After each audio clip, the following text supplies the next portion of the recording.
हाँ बच्चों, आज हमें एक्सरसाइज 11.3 में क्वेश्चन नंबर 10, 11, 12 या उसके आगे क्वेश्चनों का सलूशन करना है। तो आइए सबसे पहले देखते हैं हमको क्या करना है इन क्वेश्चनों में। In each of the following exercise 10 to 20 find the equation for ellipse satisfy the given condition. मतलब जो हमें कंडीशन दी गई है उस कंडीशन के अकॉर्डिंग हमको इलिप्स की इक्वेशन बताना है।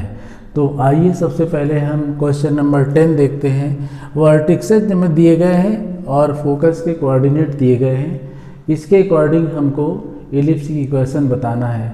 तो आइए सबसे पहले कंफर्म ये करते हैं हमको जो कंडीशन में इंफॉर्मेशन है वो किस तरह की इंफॉर्मेशन है। देखिए बच्चों, ये वर्टिक्स हैं, जो वर्टिक्स जो कोऑर्डिनेट होते हैं पहले x के होते हैं फिर y के होते हैं। तो यहाँ y के कोऑर्डिनेट 0 हैं, फोकस में भी y के कोऑर्डिनेट 0 हैं।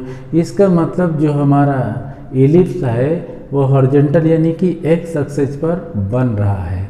तो वो कैसे बन रहा है देखिए, इसका अगर हम डायग्राम देखते हैं तो डायग्राम इस तरह से होगा बच्चों। ये हमारे पास इलिप्स का डायग्राम है, ये हमने बनाया डायग्राम, ये आपके पास आया। इसमें कंडीशन क्या है, ये फोकस है, ये फोकस है, इसके कोऑर्डिनेट हमारे पास हैं 5, 0 और इसके कोऑर्डिनेट है -5, 0। वर्टिक्स जो दिए गए हैं देखिए प्लस माइनस, तो ये वर्टिक्स जो दिए गए हैं ये वह वर्टिक्स चूँकि यहाँ के वर्टिक्स है ये और ये वर्टिक्स हमारे पास ये 4 है, 0 है। तो ये वर्टिक्स हमारे पास -4, 0 हैं। हमें इसके कोऑर्डिनेट नहीं पता है, इसके वर्टिक्स हमको नहीं पता है जिसे हम b डैश कहते हैं। तो इसके कोऑर्डिनेट होते हैं 0, b और इसके कोऑर्डिनेट होंगे 0, -b। ये हमारे पास c, 0 होते हैं और ये -c, 0। तो जो इन्फॉर्मेशन है उस इन्फॉर्मेशन के अकॉर्डिंग हमको c की वैल्यू पता है। तो जो हमें गिवन है वो c = 4 गिवन है और इसके बाद हमको जिसके कोऑर्डिनेट जो होते हैं वो वर्टिक्स के a, 0 होते हैं, यानी a डैश और ये -a, 0। इस तरह से बच्चों हमें c की वैल्यू पता है और a की वैल्यू पता है। और a की वैल्यू हमारे पास कितनी हो गई, सॉरी c की वैल्यू आपके पास कितनी है देखिए बच्चों, c की वैल्यू, c वर्टिक्स हमारे पास 5 है। देखिए ये वर्टिक्स हमारे पास ये 5 है और ये फोकस हमारे पास 4 है। तो ये 4 है और ये 5 है, इस तरह से ये आपके पास पता है।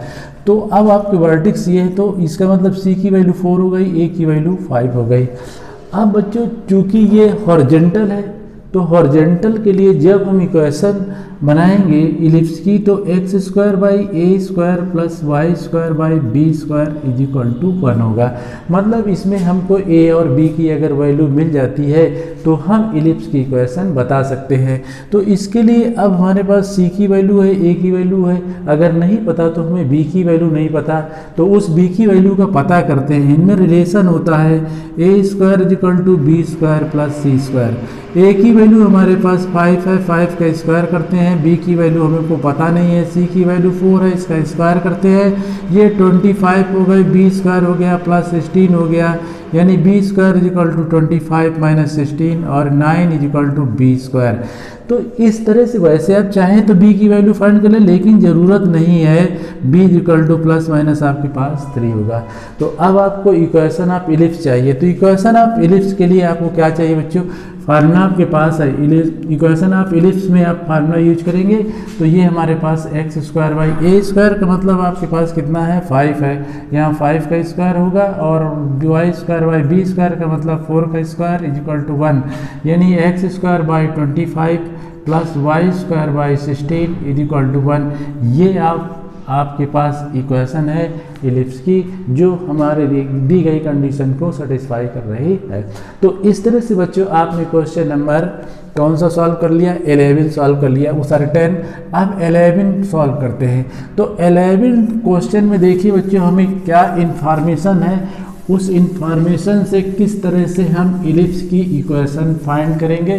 तो हमारे पास यहाँ जो कोऑर्डिनेट है ये चेंज है। कोऑर्डिनेट में क्या चेंजिंग है बच्चों, देखिए हमारे पास कोऑर्डिनेट है, यहाँ पर वर्टेक्स है 0, ±13 और ये फोकस के जो कोऑर्डिनेट है हमारे पास वो है 0, ±5। ये हमारे पास कोऑर्डिनेट है इसके। तो अब इससे हम क्या करते हैं, सबसे पहले ये देखते हैं बच्चों कि हमारा जो इलिप्स बनेगा, क्योंकि x की वैल्यू 0 है, इसका मतलब है y पर बनेगा, y एक्सिस पर बनेगा। तो कैसे बनेगा, देखिए ये हमारे पास x डैश है और ये y डैश है।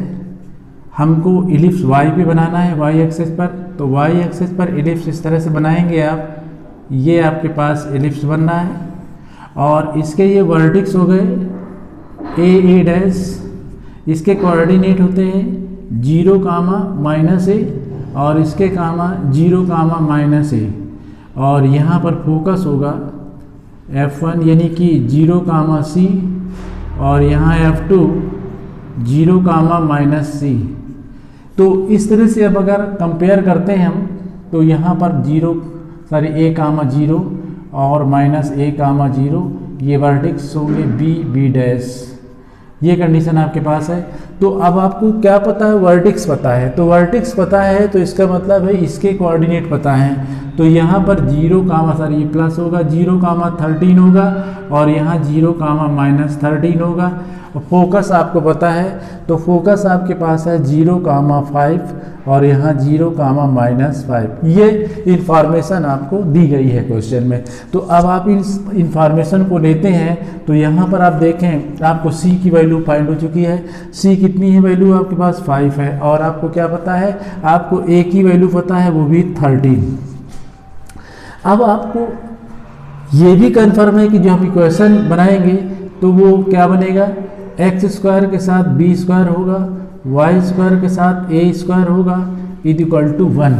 चूँकि ये हमारा हॉरिजॉन्टल इलिप्स बन रहा है और तो ग्रेटर वैल्यू y के नीचे ही होनी चाहिए, तो a की वैल्यू y के नीचे होगी। तो सबसे पहले आपको इसमें केवल b की वैल्यू और चाहिए, तो b की वैल्यू फाइंड कर लीजिए। a² b² + c²।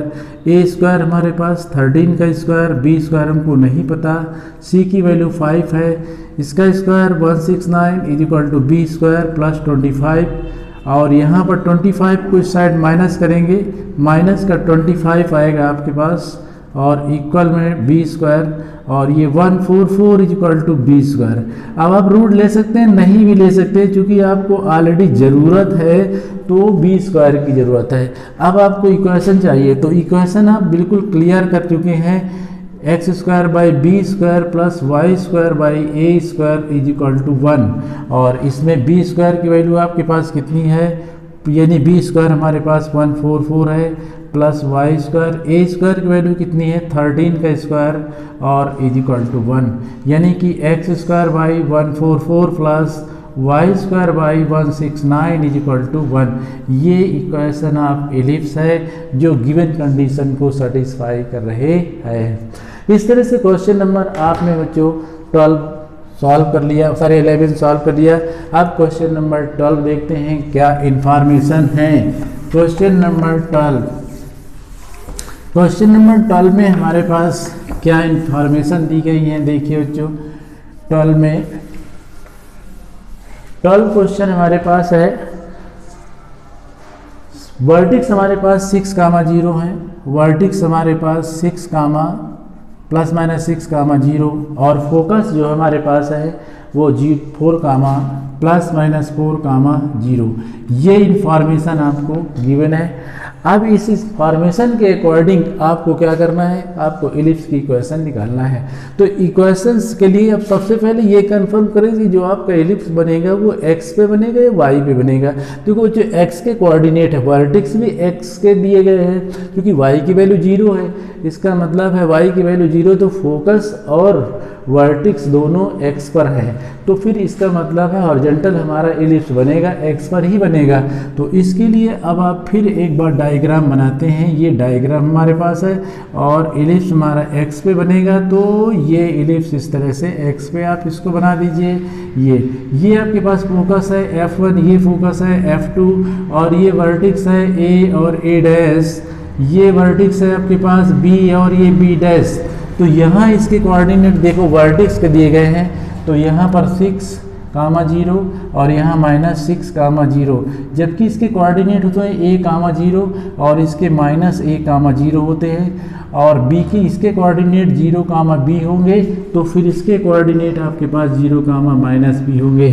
तो इस तरह से फोकस आपके पास बचा हुआ है। फोकस आपके पास होता है यानी 4, 0 गिवन है, जबकि इसके कोऑर्डिनेट c, 0 और यहाँ -4, 0 होंगे, जबकि इसके कोऑर्डिनेट -c, 0 होते हैं। इस इंफॉर्मेशन के अकॉर्डिंग आप ये कह सकते हैं कि हमारे पास c की वैल्यू जो गिवन है वो 4 है और a की वैल्यू जो हमारे पास है 6 है। b की वैल्यू अगर मिल जाए तो हम इक्वेशन बना सकते हैं, लेकिन जो इक्वेशन बनेगी वो x अक्ष पर एलिप्स की इक्वेशन बननी है, इसलिए हमारे पास x² + a² + b² 1 लगानी कंडीशन बिल्कुल क्लियर है। तो अब आइए बच्चों, सबसे पहले हम इसमें b की वैल्यू फाइंड करते हैं, जिनमें रिलेशन होता है ABC में a² = b² + c²। a² की वैल्यू मतलब 6 का स्क्वायर, b² हमको नहीं पता, c की वैल्यू हमारे पास 4 है, इसका स्क्वायर। अब इसको आगे सॉल्व करेंगे, 36 होगा = b² + 16 को साइड में लाइए, b² आपके पास वैल्यू फाइंड होगी 36 - 16 यानी 20 = b²। इस तरह से आप ये कह सकते हैं कि जो आपके पास इक्वेशन देखिए, हमारे पास जो वैल्यू थी 6 और 4 थी 36, और इसका जब सलूशन आप करेंगे तो b² हमारे पास x, इसमें अब इक्वेशन डालिए x² a² की वैल्यू हमारे पास कितनी है 6 का स्क्वायर, और इस तरह से y² b की वैल्यू आपके पास कितनी आ गई, b² की वैल्यू हमारे पास 20 है = 1। इस तरह से x² / 36 + y² / 20 = 1, यही है इक्वेशन जिसको आप चाहते थे। तो इस तरह से आपके पास जो कंडीशन है वो क्लियर हो गई बच्चों। एक बार चेक कर लीजिए बच्चों, c की वैल्यू हमारे पास 4 है और a की वैल्यू 6 है। 6 का स्क्वायर कितना हो 36, 4 का स्क्वायर 14, इसको माइनस किया 20। इस तरह से ये कंडीशन हमारे पास क्लियर हो गई। इस तरह से बच्चों क्वेश्चन नंबर हमने कौन से सॉल्व कर लिए 10, 11 और 12।